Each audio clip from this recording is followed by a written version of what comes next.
लोमड़ी, शेर और हिरन की कहानी।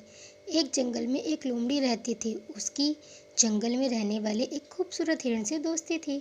दोनों अक्सर साथ समय बिताया करते थे। वे बातें करते, खेलते और ढेर सारी मस्ती करते। हिरन को लोमड़ी की दोस्ती पर बड़ा भरोसा था, इसीलिए उसके मांसाहारी होने पर भी उससे दोस्ती की थी।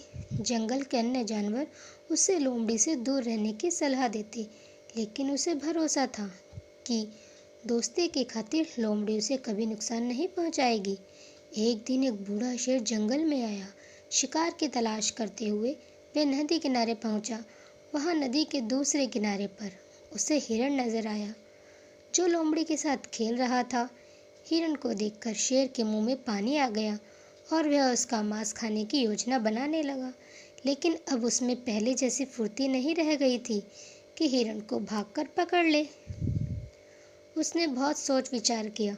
अंततः लोमड़ी को अपने साथ मिलाने का इरादा कर लिया। अगले दिन उसने लोमड़ी को अपने पास बुलाया और कहा, लोमड़ी, क्या तुम मेरी सहायक बनोगी?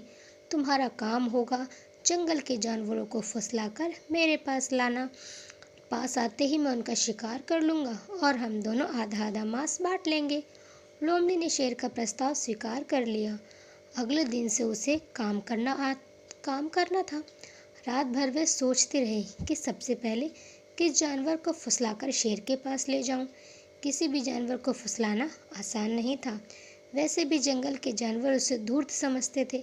उसने सोचा, क्यों न हिरन से ही शुरुआत की जाए, उसे फुसलाना आसान है। अगले दिन वे हिरन के पास गई और उसे फुसलाकर शेर की गुफा में ले आई। शेर ने झपट्टा मारकर हिरन को दबोचा और उसे मारकर उसका मांस खा लिया। लोमड़ी खड़ी देखती रही। बाद में उसने शेर से शिकायत की, तुमने वादा किया था कि आधा मांस तुम मुझे दोगे, लेकिन तुम पूरा मांस खा गए। तुमने मेरा भरोसा तोड़ा है। शेर उसे डपटते हुए बोला, पहले अपने गिरेबान में झांक कर देख। क्या तूने अपने दोस्त का भरोसा नहीं तोड़ा और उसे मेरा शिकार बनाकर मेरे पास नहीं लाई? भरोसे की नसीहत तब देना जब तू खुद भरोसेमंद हो। अब चल भाग यहाँ से। जो अपने दोस्त की न हुई वे मेरी क्या होगी? लोमड़ी मुंह लटकाकर वापस चली आई। उसे उसकी करनी का फल मिल गया था। सीख, कभी किसी का भरोसा नहीं तोड़ना चाहिए। भरोसा तोड़ने वाले पर कोई भरोसा नहीं करता।